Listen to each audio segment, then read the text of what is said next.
Pessoal, hoje vai ser mais um bate-papo semi-formal. Eu pretendo ler um poema de um autor moçambicano chamado Rui Nofli. Não sei se essa é a pronúncia correta. E vou abordar também um artigo de Steve Biko, um artigo que compõe seu livro Escrevo o que eu quero, editado no Brasil pela Bertam Brasil, com a apresentação brasileira de Benedita da Silva. Biko, vocês devem lembrar, foi interpretado por Denzel Washington em um filme de 90 ou 80.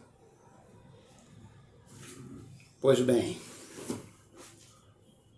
o poema de Nofli, Naturalidade. Europeu, me dizem.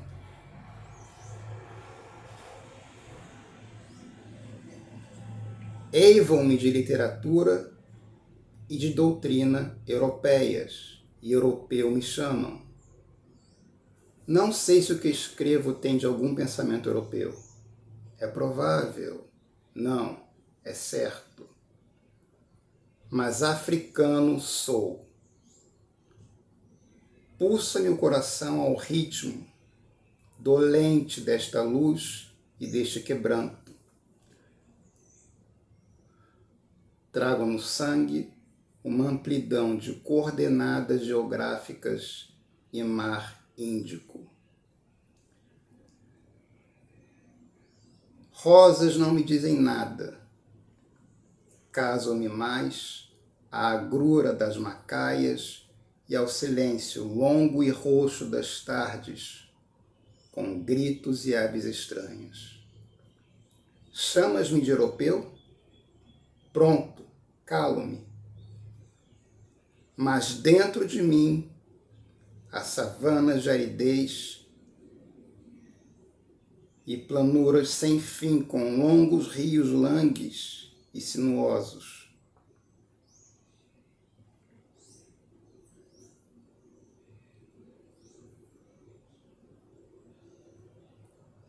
Uma fita de forno vertical, um negro e uma viola estalando.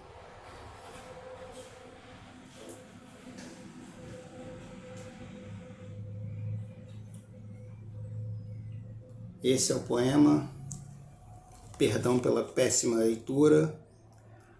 Nofli é um poeta que intimida. E perdão também pelo barulho. Se eu não fizer o vídeo agora, acho que eu não vou fazer nunca. Bom, um pouquíssimo da biografia do autor. Ele estudou em Joanesburgo. A cidade em que ele nasceu chama-se Inhambeque, em 32. Faleceu em Lisboa, em 97. E fugiu de Moçambique em 75, perseguido pelo regime. Vocês podem adivinhar que regime era. Nofli sempre se opôs ao colonialismo. Ele fugiu. Bom, ele foi expatriado. Não teve opção. Ou ele ia embora ou ele morria, como tantos fizeram aqui no Brasil na época da ditadura empresarial militar. Um detalhe importante, ou talvez nem tanto, é a cor de sua pele.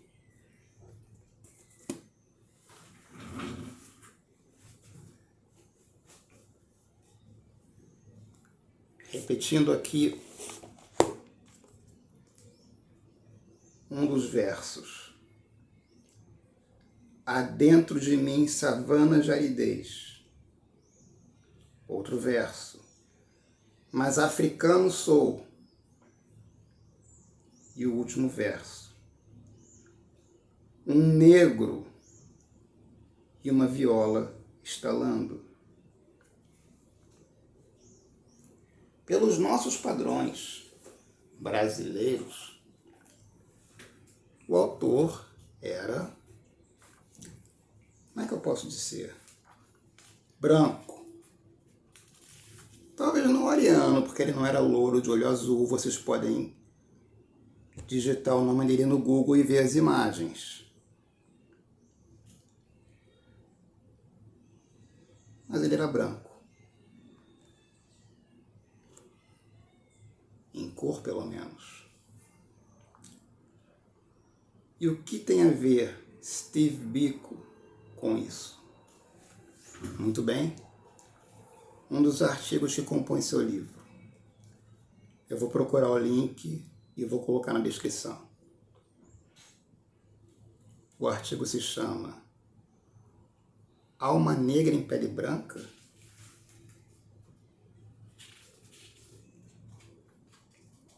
Paciência, por favor, esse vídeo vai ficar um pouco longo.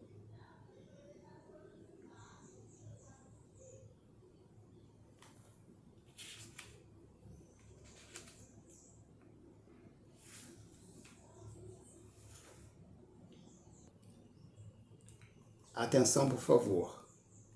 Abre aspas. Um pequeno trecho do artigo de Biko. Em primeiro lugar, os círculos de brancos e negros são quase sempre uma criação de brancos liberais. Fecha aspas. Lembrando, estamos na África do Sul, na época do Apartheid. A edição que tenho de 90. Foi 4 anos, portanto, antes do fim do Apartheid.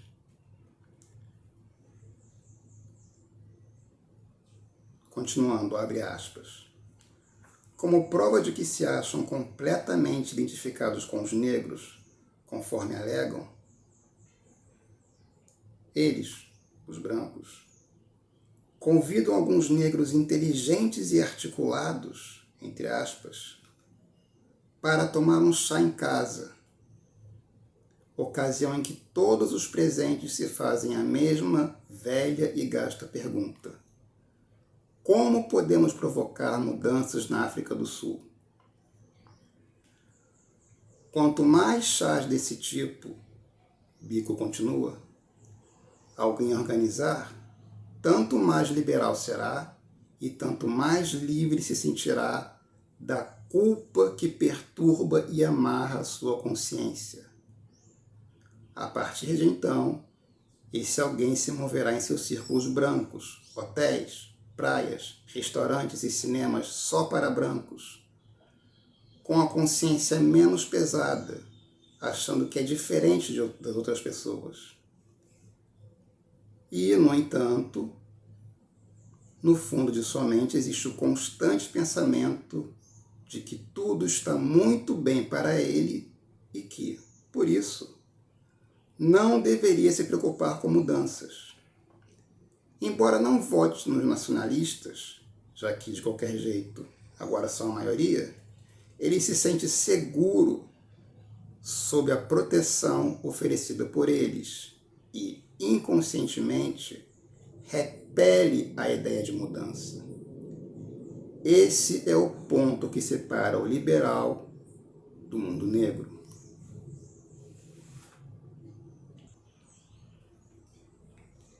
Biko continua. Os liberais se tornaram mestres num jogo de evasivas deliberadas. A pergunta, o que posso fazer, surge com muita frequência. Se lhe pedem para fazer algo como deixar de usar serviços em que haja segregação, para sair da universidade e trabalhar em empregos subalternos como todos os negros, ou ainda denunciar e desafiar os regulamentos que lhes dão privilégios, sempre respondem, mas isso não é realista. Embora tal afirmação possa ser verdadeira, esses exemplos servem apenas para demonstrar que, não importa o que um branco faça, a cor de sua pele, seu passaporte para o privilégio, sempre o colocará quilômetros à frente do negro. Portanto, em última análise, Nenhum branco escapa de pertencer ao campo opressor. Fecha aspas. Seria o poeta moçambicano um branco de alma negra?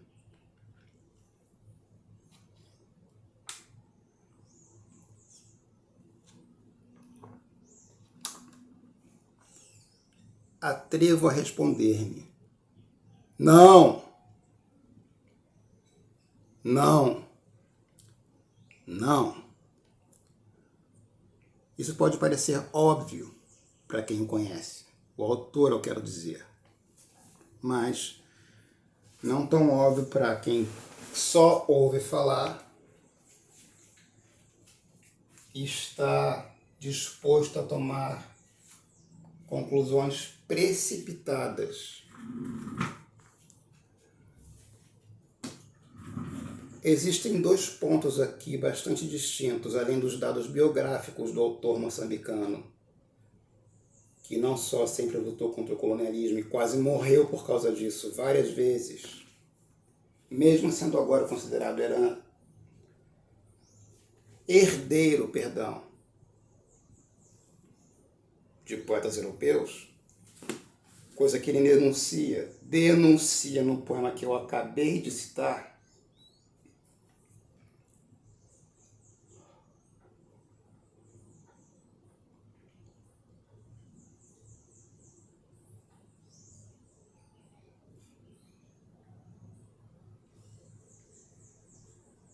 Há uma questão política apontada por Biko.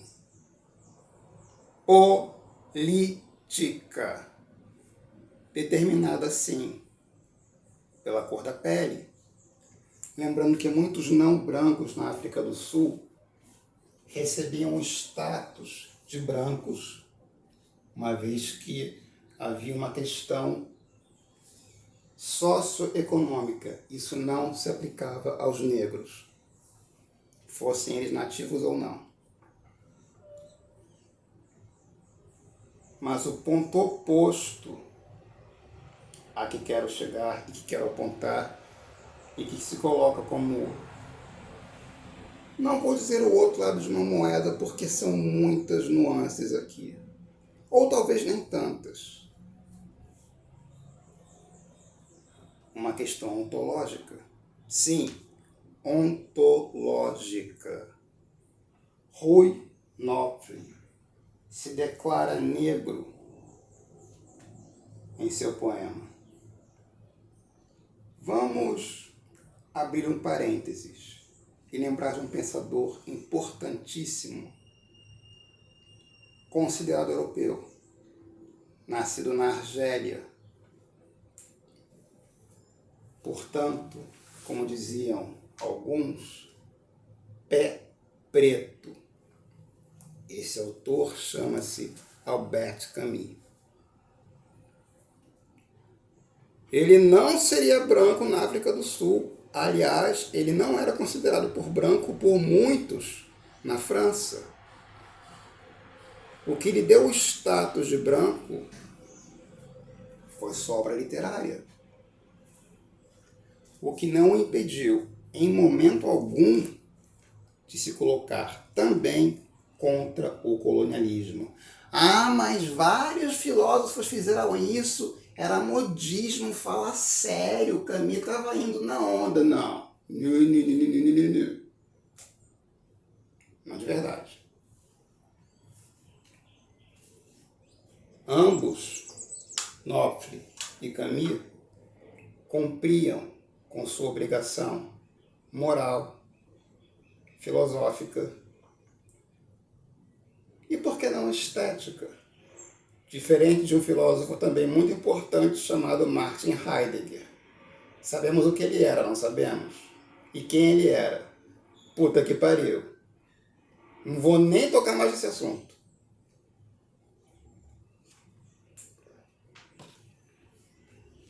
Pois bem, o autor teria feito tudo o que Biko sugeriu. Ele chegou a fazer panfletagem, ele chegou a se levantar contra o regime colonialista português em Moçambique, o que quase custou sua vida. Ele foi, eu vou repetir, expatriado. Mas se ele era branco, Cláudio, como ele se atreve a se dizer negro? Fala sério! Isso é apropriação ontológica. Gente, esse poema é de, vejamos,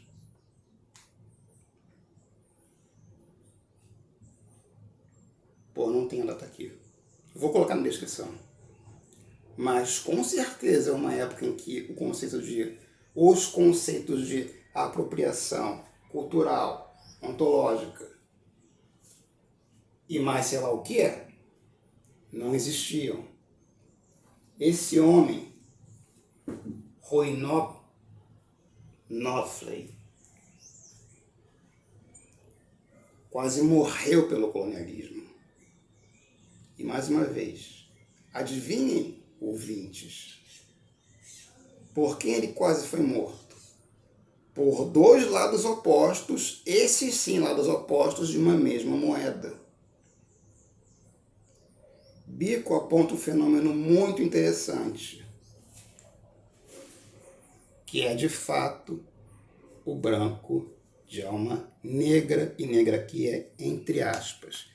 Esse fenômeno tem um eco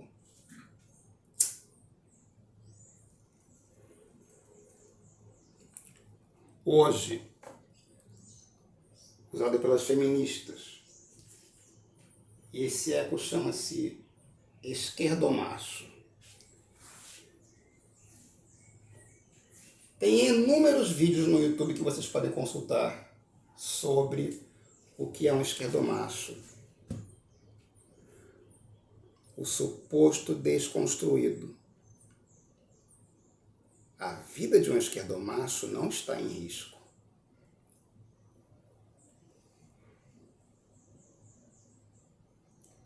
A da mulher. Em um país machista? Sim. Não, eu não vou comparar o Brasil à África do Sul na época do apartheid. Isso seria talvez exagero, mas eu sou homem, as mulheres que me corrijam se eu estiver errado. Voltando à pergunta original. Como se atreve um homem branco a declarar-se negro em um poema? Bom, existe uma palavra-chave que explica isso.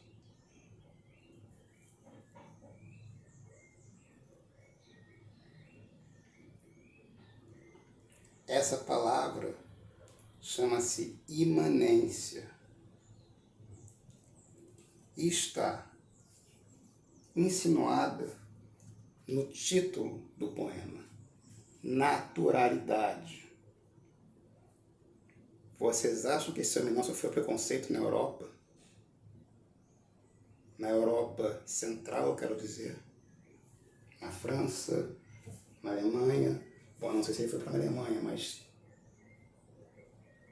ele teria sido considerado branco em uma Alemanha hitlerista.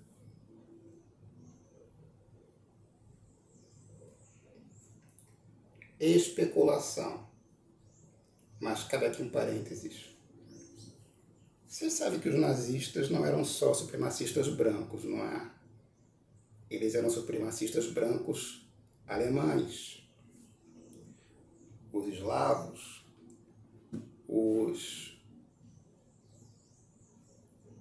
todas aquelas etnias que compunham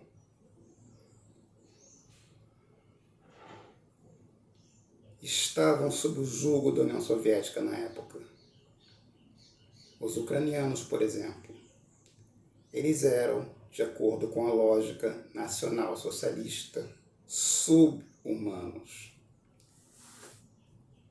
Quem se safava, de acordo com essa lógica, eram os nórdicos, só os nórdicos, e os alemães brancos.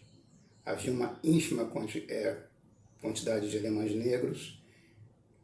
E embora os judeus fossem caucasianos, judeu não conta como branco para nazista.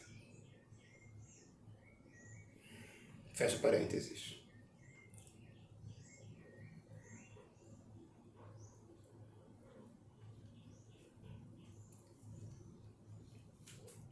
O esquerdomacho não quer que o machismo acabe, porque ele é o mais... Não quero dizer privilegiado, embora a palavra seja adequada, mas é conveniente para ele que haja machismo. É muito conveniente. Como é conveniente? Era conveniente para um branco sul-africano que houvesse racismo. Um tipo específico de racismo. O apartheid, não segregação, mas a opressão de uma ampla maioria por uma ínfima minoria.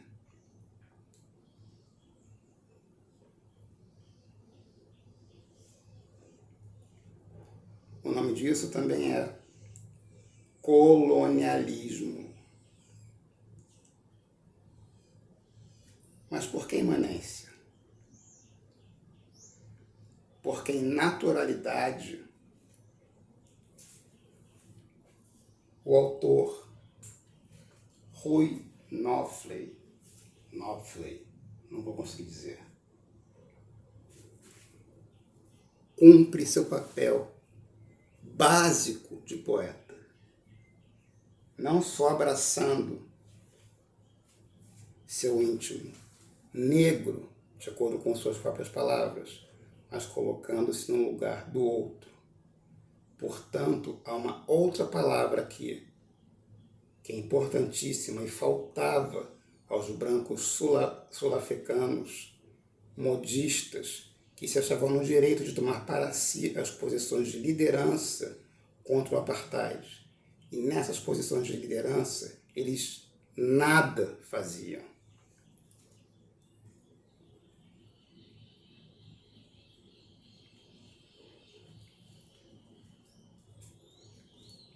A palavra a que me refiro chama-se empatia. Se formos lembrar dos conceitos modernos, ou pós-pós-modernos, contemporâneos, atuais,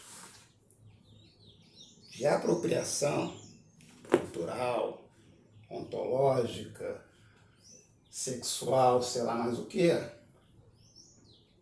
teríamos algo na literatura chamada segregação.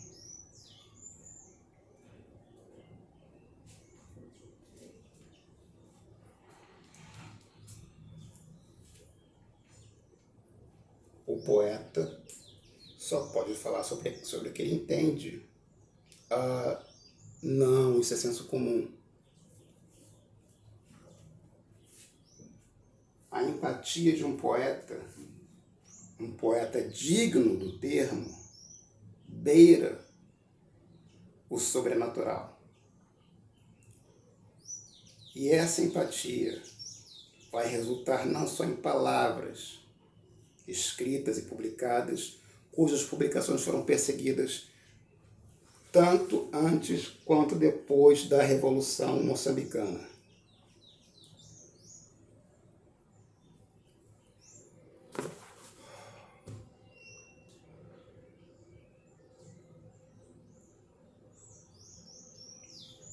Empatia, levando à imanência, permite que o poeta cumpra com sua função,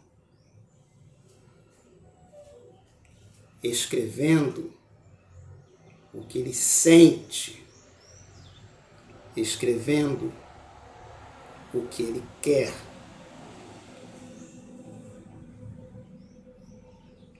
É o que nos priva perigosamente conceitos como a apropriação disso ou daquilo. Um escritor precisa de liberdade. Na verdade, todo artista precisa de liberdade para abordar o assunto que ele quiser.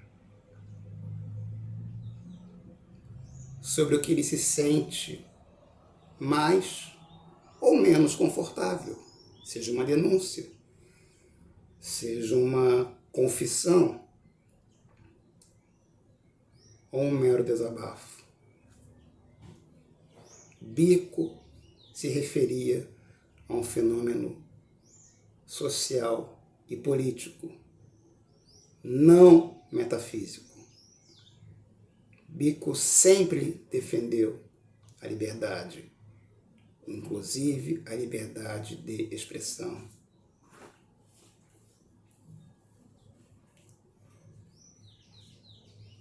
Claro que não temos liberdade para ser racistas, seja em nossas palavras ou em nossas ações, porque aí não é liberdade, é o contrário, é opressão.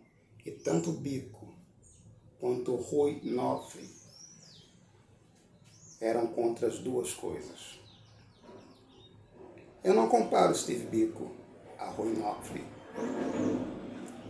Eu não coloco ambos no mesmo patamar, porque ambos eram não só seres humanos distintos, não só tiveram vidas distintas, obviamente, mas à sua própria maneira gritaram. E por seus gritos,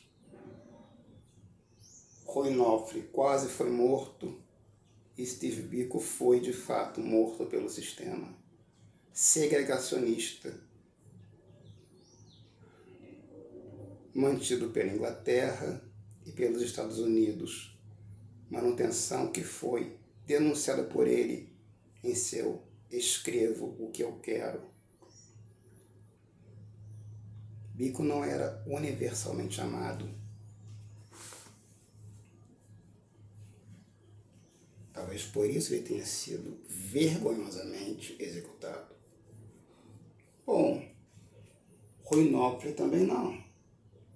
Tudo é feito, bom, não tudo, mas muito é feito para associar sua literatura a uma literatura europeia. E naturalidade é uma denúncia a essa lógica. Uma crítica, uma negação, não uma confissão, mas um brado contra a hipocrisia, a hipocrisia europeia, suposto berço da civilização. Suposto.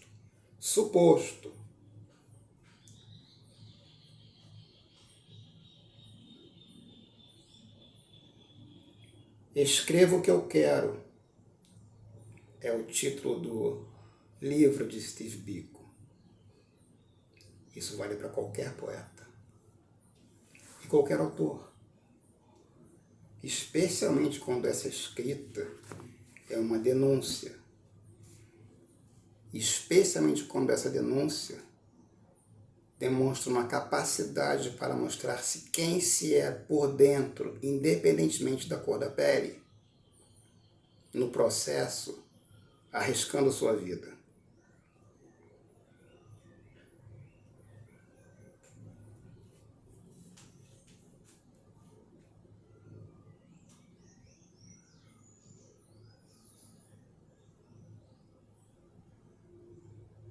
Lembrando, o autor de Naturalidade fugiu em 75 de Moçambique. Ele foi expatriado. Biko não teve essa chance. Eu não sei se ele fugiria. Mas, como eu disse, não quero nem vou compará-los. Nofre parece esquecido por tantas pessoas. Ele tem que ser lembrado. Naturalidade precisa ser lembrado. A ideia de segregação literária, artística, sexual, ontológica é perigosíssima, porque ela é uma ideia tentadora uma tentadora que um grupo político muito específico, chamado por alguns de esquerda regressiva, sim, esquerda regressiva, falou mesmo, tem começado a adotar.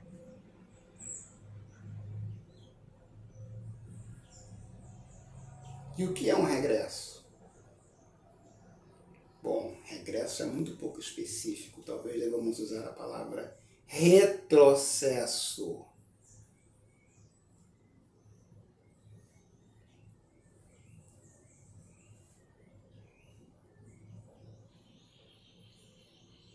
Alguém disse uma vez: aquele que luta contra monstros deve acautelar-se para não tornar-se também um monstro. Quando se olha para o abismo olha de volta.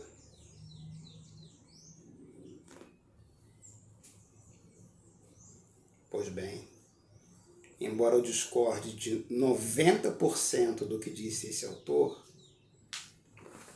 com essa frase eu não poderia concordar mais. E acrescento: o abismo não só olha de volta, mas ele devora aqueles que o fitam. Ele toma, ele aceita aquilo que as pessoas que se atrevem a olhá-lo têm de mais precioso: suas consciências.